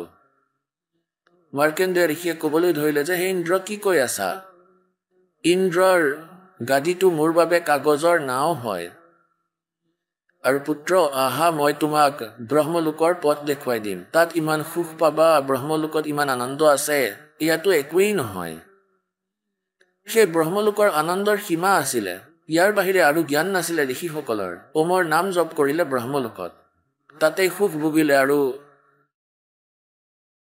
সেয়া তেওঁৰ মনত নাছিলে। যিয়ে সাধনা কৰে তেওঁ নিজকে চুপিৰিয়ৰ মানে, কিন্তু ব্ৰহ্ম সাধনা ইয়াতকৈ ভাল হয় এই আনবোৰতকৈ, কিন্তু সেয়াও মুক্তিদায়ক নহয়। কিন্তু মাৰ্কণ্ডেয়ক সেয়া নিজৰ মুক্তিদায়ক লাগিছিল আৰু ইন্দ্ৰলোকতকৈ ভাল। সেয়ে ইন্দ্ৰক ক'লে যে আহা ইন্দ্ৰ, তোমাক এনেকুৱা মাৰ্গৰ কথা কম, এইবোৰ এৰি দিয়া। ইন্দ্ৰই ক'লে যে মহাৰাজজী, পিছত চাম, এতিয়াতো মোক ফূৰ্তি কৰিব দিয়া। গ'ল কুঁৱাত পৰি মৰিবলৈ। এতিয়া গাধ হৈ পিছত কি দেখিব সেয়া কুমাৰেহে দেখিব। এতিয়া যেনেকৈ আপুনি এই জ্ঞানেৰে পৰিচিত হয়, নিজৰ মিত্ৰক, ভাইক বা অন্য কোনো আত্মীয় স্বজনক কোৱা, দাসৰ সৈতেও এনেকুৱাই হৈছিলে। তেন্তে সকলোবোৰ কথা শুনি তেওঁ এনেকৈ কৈছিলে, আমি তেওঁলোকক কৈছিলো ভাই পশু হ'ম, গাধ হৈ যাম, কুকুৰ হৈ যাম, আকৌতো বিৰাণ মাটি হ'ব। তেওঁলোকে ক'লে দেখা যাব। এতিয়া কোৱা, গাধ হোৱাৰ পিছত কি চাবা? সেয়াতো কুমাৰেহে চাব। 2.5 মোনৰ বোজা আৰু মাৰিব গাত ছাট, এতিয়াতো চাবলগীয়া এইটোৱে হয় যে বেয়া এৰি ভক্তি কৰা পৰমাত্মাৰ নাম লোৱা গোটেই ইতিহাস খুলি ৰাখি দিলে পৰমাত্মাই। এই দাসৰ মাধ্যমেৰে খুলি দিলে গোটেই জ্ঞান। এনেদৰেই কোনোবাই যদি ঔষধ লৈ আহে, এই ঔষধহে কাম কৰিব। সিহঁতে ভাবিলে এই ঔষধ এৰিব লাগিব, পিছত দেখা যাব কি হয়। পিছত হ'ব, কুমাৰে চাব যি হয়, তুমি চাব নোৱাৰা। গতিকে ইয়াক কোনো এক কাৰোবাৰ ভিতৰত কালে ফিট কৰি ৰাখিছে বা আন কোনো অনৰ্থক কৰি ৰাখিছে। গতিকে সেয়া এৰিব নোৱাৰে, সেয়া এৰিব লাগিব। সেয়াতো কালিলৈ মৃত্যু হৈ গ'লে এৰিবই লাগিব, যাক তুমি নিজৰ বুলি মানি আছা। গতিকে এই ফৰ্মুলাৰে আমি এই মাৰ্গত দৃঢ় হৈ চলিব পাৰিম। এতিয়া ইয়াক লম্বা নকৰি ইয়াক অকণমান চৰ্টত কম। फिर क्या बताते हैं, इंद्र कुबेर ईश की पदवी और ब्रह्मा वरुण दरबराया, विष्णुनाथ के पुर को जाके फिर भी वापस आया। कहते असंग जन्म तन मरत्या हो गए, जीवित क्यों ना मरे रे, ये 12 मद महल मठ बोरे बहु ना दे धरे रे। জীয়াই জীয়াই মৰা কাক কয়? এটাতো ইয়া হয় যে ইচ্ছাবোৰক নাশ কৰে। ডাঙৰ ঘৰ বনোৱা, ডাঙৰ গাড়ী লোৱা, আকৌ ইফাল সিফালৰ অনৰ্থক কথা, ডান্স কৰা, মদ খোৱা, আকৌ যৌতুক দিয়া, মানুহৰ আগত পিতাহী মৰা, এই অনৰ্থকখিনি এৰিব লাগিব। সংসাৰৰ মায়ামোহ চাই আমি চলিব নোৱাৰোঁ, ইয়াৰ পৰা মন আঁতৰাব লাগিব। আৰু দ্বিতীয় জীয়াই জীয়াই মৰা এয়া হয়, আপোনালোক ইয়ালৈ আহে, মনলৈ আপোনালোকৰ কিবা দ্বিধা আহিবই। এয়া লোকচান হৈ যাব, এয়া হৈ যাব, সেয়া হৈ যাব। সেই সময়ত এইটো বিচাৰ কৰিব লাগে, যি ব্যক্তি এনেকৈ কম্পালচৰি কামৰ বাবে নাইট ছাৰ্ভিচলৈ গৈছিল আৰু পুনৰ ঘূৰি আহিব লাগিব তেওঁ, কিন্তু এক্সিডেণ্ট হৈ গ'ল, মৃত্যু হৈ গ'ল। এতিয়া কিমান কম্পালচৰি, কিমান জৰুৰী কাৰ্য আছিল যাৰ বাবে তেওঁ ৰাতিয়ে উভতি আহিব বিচাৰিছিল। এতিয়া আপুনিও গ'ল আৰু সেই কামো বাকী ৰৈ গ'ল। এনেকৈ এই পাপী মনক বুজাই দিবা যেতিয়া এই অনৰ্থক কথা মনলৈ আহে। সৎসংগৰ ফালে বলা আৰু ইয়াত কোনো বাধা আহিলে মানি লোৱা যে তুমি জীয়াই জীয়াই মৰিছা। এনেকৈ ভাবা যে মই মৰি গ'লো আজি, আৰু মোৰ মৃত্যু হৈ গ'লে মোক কোনে মাৰিব আকৌ। এতিয়া আপোনালোকে শুনিলে জগতগুৰু তত্ত্বদৰ্শী সন্ত ৰামপাল গুৰু মহাৰাজৰ মংগল প্ৰবচন। আহক এতিয়া শুনো ভগতসকলৰ অনুভৱ, যিসকলে সন্ত ৰামপাল গুৰু মহাৰাজৰ প্ৰমাণিত জ্ঞানৰ পৰা প্ৰভাৱিত হৈ নাম দীক্ষা লৈ বহুতো লাভ প্ৰাপ্ত কৰিলে। ছাৰ নমস্কাৰ। নমস্কাৰ ছাৰ। ছাৰ কি নাম আপোনাৰ? ছাৰ মোৰ নাম ব্ৰিজেশ চৌহান। ছাৰ ক'ৰ পৰা আহিছে আপুনি? হয়, মই উত্তৰ প্ৰদেশ দিৱাৰিয়া ডিষ্ট্ৰিক্টৰ পৰা আহিছোঁ। সন্ত ৰামপালদেৱ মহাৰাজৰ লগত কেতিয়াৰ পৰা জড়িত? হয়, মই 24/6/2010 পৰা জড়িত হৈছোঁ। ছাৰ সন্ত ৰামপালদেৱ মহাৰাজৰ পৰা নাম দীক্ষা লোৱাৰ আগতে আপুনি কি ভক্তি সাধনা কৰিছিল? ছাৰ মই সন্ত ৰামপালদেৱ মহাৰাজৰ পৰা নাম দীক্ষা লোৱাৰ আগতে মই সকলো দেৱী দেৱতাৰে ভক্তি কৰিছিলোঁ। ছাৰ আপুনি কৈছে যে আপুনি দেৱী দেৱতাৰ ভক্তি কৰিছিলে, তেন্তে সন্ত ৰামপালদেৱ মহাৰাজৰ পৰা নাম দীক্ষা কিয় ল'লে আপুনি? ছাৰ এনেকুৱা কাৰণ যে মই 2009ত পাছপৰ্ট বনাইছিলোঁ আৰু মই যাবলগীয়া আছিল চৌদিত, আৰু তাত মোৰ মেডিকেল ৰিপৰ্ট HIV পজিটিভ আহিল। যদি সকলো দেৱী দেৱতাৰে ভক্তি কৰাৰ পিছতো মোৰ এনেকুৱা ভয়ানক বেমাৰ হ'ব পাৰে, তেন্তে সেই দেৱী দেৱতাসকলৰ ভক্তি কৰি একো লাভে নাই। সেইকাৰণে মই সন্ত ৰামপালদেৱ মহাৰাজৰ চৰণলৈ আহিলোঁ আৰু তেওঁৰ পৰা নাম দীক্ষা ল'লোঁ। ছাৰ কি বেমাৰ হৈ গৈছিলে আপোনাৰ? ছাৰ চৌদি আৰব যাবৰ কাৰণে যেতিয়া মই মোৰ এই পাছপৰ্টৰ কাৰণে এপ্লাই কৰিলোঁ, ট্ৰেডৱেল নামৰ এটা অফিচ আছে বম্বেত, তাত ইণ্টাৰভিউ আদিতো মোৰ চব পাছেই হৈ গৈছিলোঁ, কিন্তু যেতিয়া মেডিকেল ৰিপৰ্ট আহিল অফিচলৈ যেতিয়া মই গ'লোঁ, তাতে চাকিনা নামৰ এগৰাকী মেডাম আছিল। তেতিয়া তেওঁক যেতিয়া মই সুধিলোঁ, তেওঁ ক'লে চৌহানজী আপোনাৰতো বহুত পজিটিভ ৰিপৰ্ট আহি গ'ল যে আপোনাৰতো AIDS আছে। মই তাত একেবাৰে স্তম্ভিত হৈ গ'লোঁ। মই ক'লোঁ যে মেডাম এইবোৰ আপুনি কি কৈছে, আপুনি ধেমালি কৰি আছে নেকি? ক'লে যে এয়া ধেমালি নহয়, এয়া সত্য যে আপোনাৰ AIDS হৈছে, আপোনাক পঠাব নোৱাৰোঁ। সেই কোম্পানীটো ইমানলৈকে সাজু হৈছিলে যেতিয়া মই কৈছিলোঁ যে মোৰ ওচৰত পইচা নাই, পে'মেণ্ট কৰিব নোৱাৰোঁ তালৈ যোৱাৰ বাবে, তেতিয়া কৈছিল যে একো কথা নাই, আপুনি তালৈকে বলক, আপোনাৰ পে'মেণ্ট ছেটেল কৰি ল'ম। কিন্তু যেতিয়া এই ৰিপৰ্ট আহিল HIV-ৰ, মইতো একেবাৰে স্তম্ভিত হৈ গৈছিলোঁ আৰু আগত পিছত একো দেখা পোৱা নাছিলোঁ। মই কি কৰোঁ কি নকৰোঁ, মইতো একেবাৰে এনেকুৱা হৈছিলোঁ। আকৌ তাত এজন ফাৰুক নামৰ আছিলে, তেওঁ ক'লে যে একো কথা নাই, তুমি গুচি যোৱা চৌদিলৈ, আকৌ দেখা যাব তাত যোৱাৰ পিছত। সেই যি সাকিনা মেডাম আছিলে অফিচত কাম কৰা তেওঁ ক'লে যে সোহানজী আপুনি এনেকুৱা মিছা কথা কৈ নাযাব, আপোনাৰ পইচা তাত একেবাৰে ডুবি যাব, তালৈ নাযাব। মই বোলো ঠিক আছে মেডাম, কিন্তু যেতিয়া তাৰ পৰা মই আকৌ নাচিক আহিলোঁ, 2-4 জেগাত আৰু ৰিপৰ্ট কৰিলোঁ, তেতিয়া সকলো জেগাত মই সেয়াই দেখা পালোঁ, HIV/AIDS-ৰ। সন্ত ৰামপালদেৱ মহাৰাজৰ বিষয়ে কেনেকৈ গম পালে আপুনি? এজন মনোজ নামৰ ভগত আছিলে, তেওঁ মোৰ ওচৰত কাম কৰি আছিল। মই তেওঁক এই কথাখিনি কৈছিলোঁ যে ভাই মনোজ, মোৰতো এনেকুৱা বেমাৰ হৈ গৈছে। তেতিয়া তেওঁ ক'লে, তেওঁ হাঁহিব ধৰিলে আৰু ক'লে যে ভগতজী, দাদা আপোনাৰ ইমান ভয়ানক বেমাৰ হৈ গৈছে? মই ক'লোঁ হয়, মোৰ ওচৰত সকলো ৰিপৰ্ট আছে। ক'লে যে একো কথা নাই, আপুনি বৰবালা আশ্ৰমলৈ বলক, তাত ৰামপাল নামৰ এগৰাকী সন্ত আছে, যদি তাৰ পৰা আপুনি নাম দীক্ষা লৈ ভক্তি কৰে তেন্তে আপোনাৰ কল্যাণ হ'ব পাৰে। মই পিছত ক'লোঁ যে ভাই ইয়াৰতো একো ঔষধহে নাই, সমগ্ৰ বিশ্বতে একো ঔষধ নাই, মইতো একেবাৰে ভাগি গ'লোঁ, মোৰ সৰু সৰু ল'ৰা ছোৱালী আছে, সিহঁতৰ এতিয়া কি হ'ব? মোৰ ঘৰৰ মানুহে এনেইতো কৈয়ে আছিলে যে মই মাদক দ্ৰব্য পান কৰোঁ এনেকুৱা। তেতিয়া তেওঁ কি কৈ আছিলে যে ভাই, ই যদি মৰি যায় ইয়াৰ ল'ৰা ছোৱালীৰ দ্বাৰা ই ভিক্ষা খুজাব বাতি লৈ। এতিয়া ল'ৰা ছোৱালীৰো হাহাকাৰ, ইপিনে AIDS-ৰ কোনো চিকিৎসা নাই। তেতিয়া মনোজে ক'লে যে ব'লা তালৈ। তেতিয়া মই ক'লোঁ নাই মই নোৱাৰোঁ, কাৰণ এই মদ আদি এইবিলাক বস্তু মই এৰিব নোৱাৰোঁ। মৰিবলৈ একো ভয় নাই, কিন্তু আকৌ ল'ৰা ছোৱালীৰো চিন্তা আহে যে মই মৰিলে সিহঁত ক'লৈ যাব। এনেকুৱা ভাবি মই গ'লোঁ বৰবালালৈ। ছাৰ, আপুনি যিহেতু ক'লে আপোনাৰ HIV/AIDS আছিলে, ছাৰ এই বেমাৰটোৰ বিষয়ে আপুনি যি কৈ আছে, ছাৰ ইয়াৰ পৰীক্ষা আপুনি ক'ত কৰাইছিলে? হয় ছাৰ, ইয়াৰ বিষয়ে যেতিয়া মই বম্বেত মেডিকেল কৰাইছিলোঁ তাৰ পৰা মই গম পাইছিলোঁ। তাৰপিছত নাচিকত 2-3 জেগাত প্ৰাইভেট হস্পিটেলত চেক কৰালোঁ, তাৰ পৰাও একেই ৰিপৰ্ট আহিল। আকৌ মই চিভিললৈ গৈও টেষ্ট কৰালোঁ, তাতেও সেই একে ৰিপৰ্টেই ওলাল। তাৰপিছত মোৰ ঔষধ, চিভিলৰ এয়া ট্ৰিটমেণ্ট আছিল, মই এইবোৰ ঔষধ খাইছিলোঁ।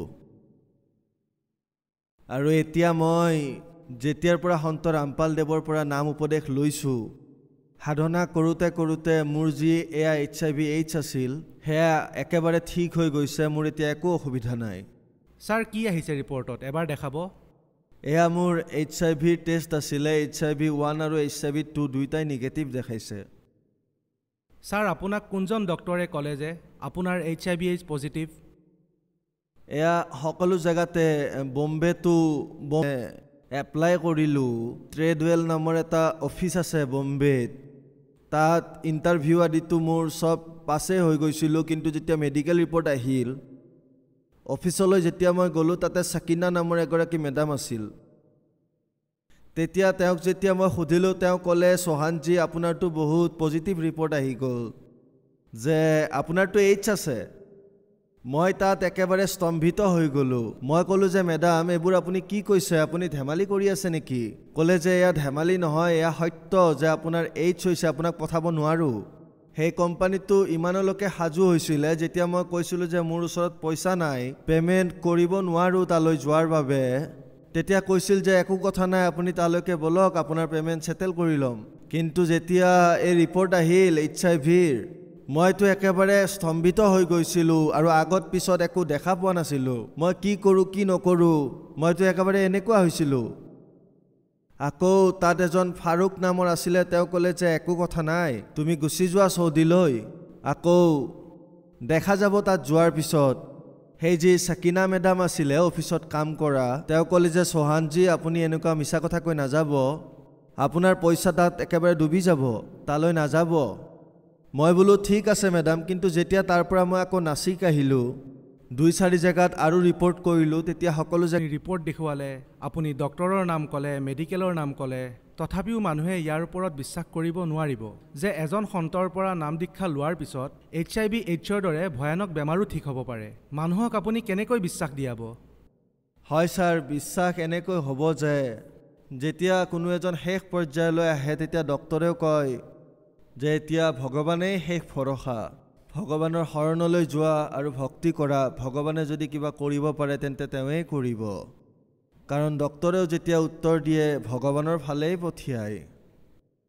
ছাৰ আপোনাৰ ক'ৰবাত নহয় ক'ৰবাত এনেকুৱা লাগে নেকি যে যদি আন সন্তৰ পৰাও নাম দীক্ষা ল'লেহেঁতেন তাতেও আপোনাৰ বেমাৰ ভাল হ'লহেঁতেন? নাই, কাৰণ তেওঁলোকৰ ওচৰত কোনো প্ৰমাণেই নাই আৰু তেওঁলোকে যি সাধনাৰ কথা কয় সেয়া ভুল। আৰু এই যি আমাৰ গুৰু সন্ত ৰামপালদেৱে কয় তাৰ প্ৰতিটো শব্দৰ তেওঁ প্ৰুফ কৰি কয়। সেইকাৰণে সন্ত ৰামপালদেৱ মহাৰাজে যি সাধনাৰ কথা কয় সেয়া 101% সত্য সাধনাৰ কথা কয়, বাকী আন কাৰো ওচৰতে এয়া প্ৰুফ নাই। সেইকাৰণে তেওঁলোকৰ ওচৰত গৈও একো লাভ নাই।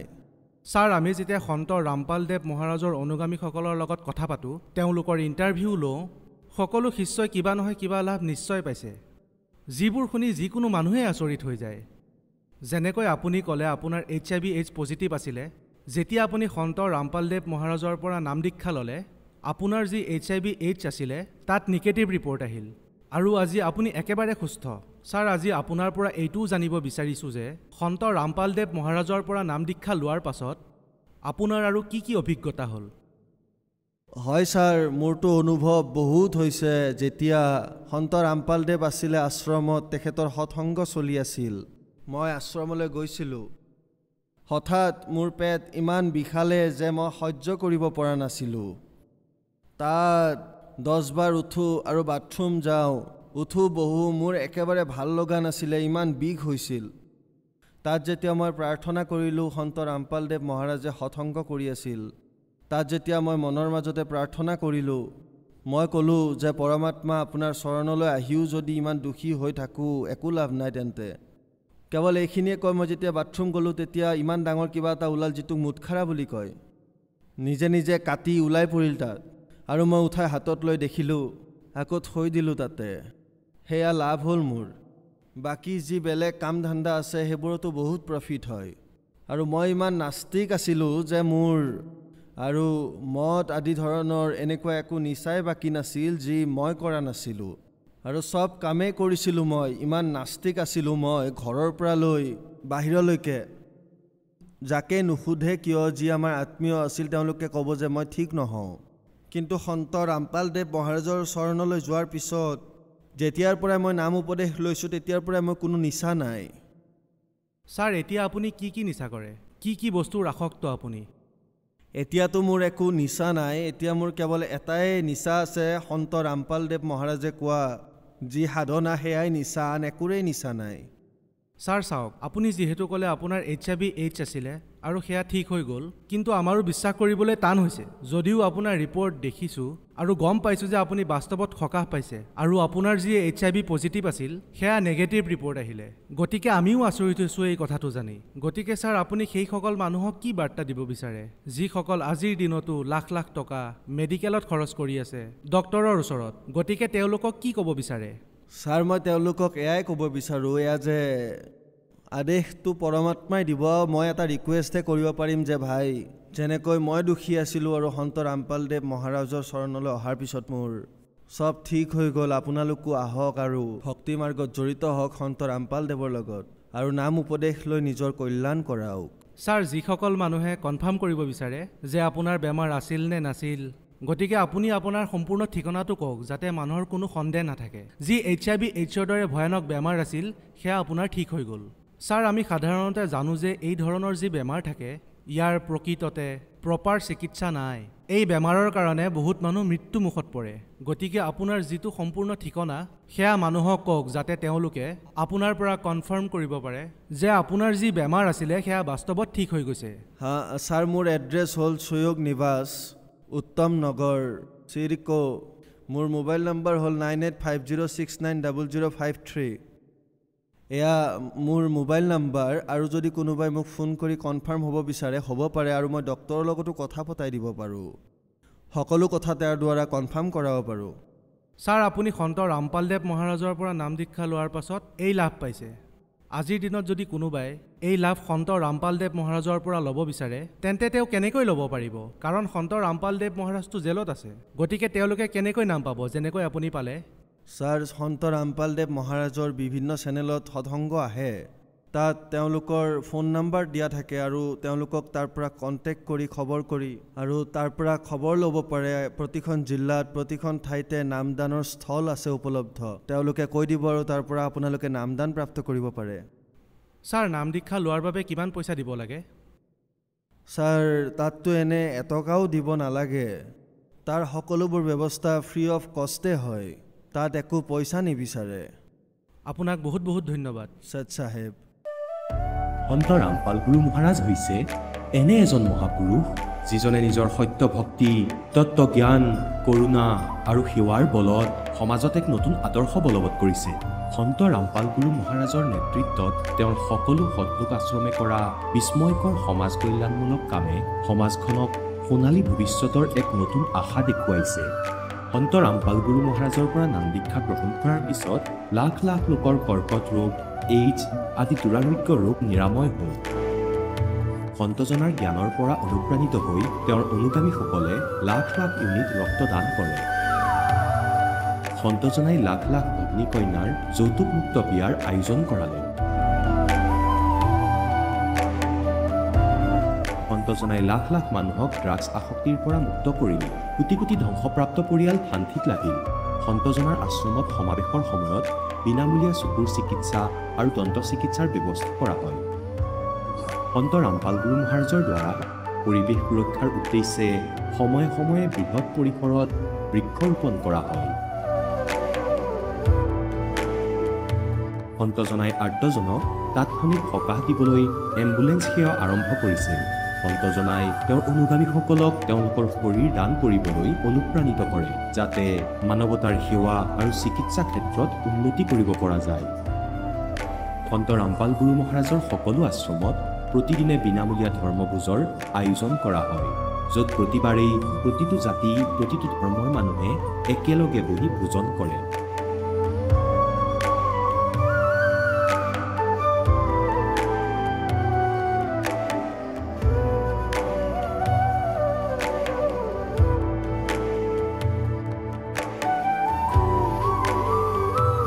সন্ত ৰামপাল গুৰু মহাৰাজৰ আশ্ৰমত সহস্ৰাধিক বৃদ্ধ বৃদ্ধাই শ্ৰদ্ধা আৰু মৰমেৰে জীৱন যাপন কৰাৰ সুযোগ পায় তেওঁলোকৰ থকা খোৱাৰ আৰু স্বাস্থ্যৰ সম্পূৰ্ণ দায়িত্ব সন্ত ৰামপাল গুৰু মহাৰাজে বহন কৰে অনাথ শিশুৰ বাবে সন্ত ৰামপাল গুৰু মহাৰাজৰ সকলো আশ্ৰম বিশেষ বৰদানতকৈ কম নহয় য'ত তেওঁলোকক শিক্ষা সংস্কাৰ আৰু ভৱিষ্যতৰ বাবে উন্নত সুবিধা প্ৰদান কৰা হয় বানপানী ভূমিকম্প বা মহামাৰী যিয়েই নহওক সন্ত ৰামপাল গুৰু মহাৰাজ আৰু তেওঁৰ অনুগামীসকল সদায় আৰ্তজনৰ বাবে আগ্ৰহী হৈ থাকে কোভিড মহামাৰীৰ সময়ত সন্ত ৰামপাল গুৰু মহাৰাজৰ আশ্ৰমৰ পৰা কোটি কোটি লোকক খাদ্য ঔষধ আৰু জীৱন ৰক্ষক সামগ্ৰী যোগান ধৰা হৈছিল দুখীয়াক সকাহ কৰাই হওক বা যিকোনো শোষিত বা নিপীড়িত শ্ৰেণীৰ অধিকাৰ আৰু মৰ্যাদাৰ বাবে যুঁজ দিয়াই হওক সন্ত ৰামপাল গুৰু মহাৰাজে সদায় তেওঁলোকৰ সকলো ন্যায্য দাবী চৰকাৰৰ ওচৰলৈ লৈ গৈছে আৰু তেওঁলোকক উপযুক্ত ন্যায় প্ৰদানৰ ক্ষেত্ৰত গুৰুত্বপূৰ্ণ ভূমিকা পালন কৰি আহিছে সমাজত আধ্যাত্মিক আৰু সামাজিক মূল্যবোধৰ প্ৰতি সজাগতা অনাৰ প্ৰতিটো পদক্ষেপতে সন্ত ৰামপাল গুৰু মহাৰাজ মানৱতাৰ প্ৰকৃত সেৱক হিচাপে প্ৰমাণিত হৈছে সন্ত ৰামপাল গুৰু মহাৰাজৰ জীৱনে আমাক শিকাইছে যে প্ৰকৃত সেৱা সেইটোহে যিটো নিস্বাৰ্থভাৱে কৰা হয় আহক আমিও এই মহান সন্তজনৰ এই মহান সেৱাৰ কামত যোগ দিওঁ আৰু সন্ত ৰামপাল গুৰু মহাৰাজৰ পৰা নাম দীক্ষা লৈ আমাৰ জীৱন ধন্য কৰি তোলোঁ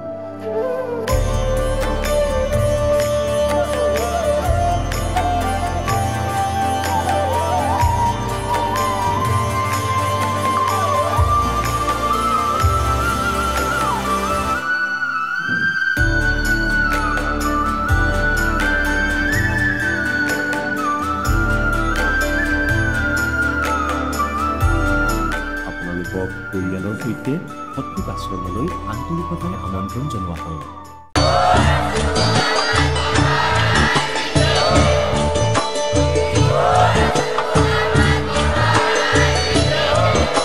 আপুনি শুনি আছিলে জগতগুৰু তত্ত্বদৰ্শী সন্ত ৰামপাল গুৰু মহাৰাজৰ মংগল প্ৰবচন অধিক জানিবৰ বাবে ভিজিট কৰক www.jagatgururampalji.org সন্ত ৰামপাল গুৰু মহাৰাজৰ শুভ আশীৰ্বাদত সমগ্ৰ বিশ্বতে 500তকৈ অধিক নাম দীক্ষা কেন্দ্ৰ আছে য'ত সন্ত ৰামপাল গুৰু মহাৰাজৰ দ্বাৰা বিনামূলীয়াকৈ নাম দীক্ষা দি থকা হৈছে। আপোনাৰ ওচৰৰ নাম দীক্ষা কেন্দ্ৰৰ ঠিকনা জানিবলৈ সম্পৰ্ক কৰক 7082208528।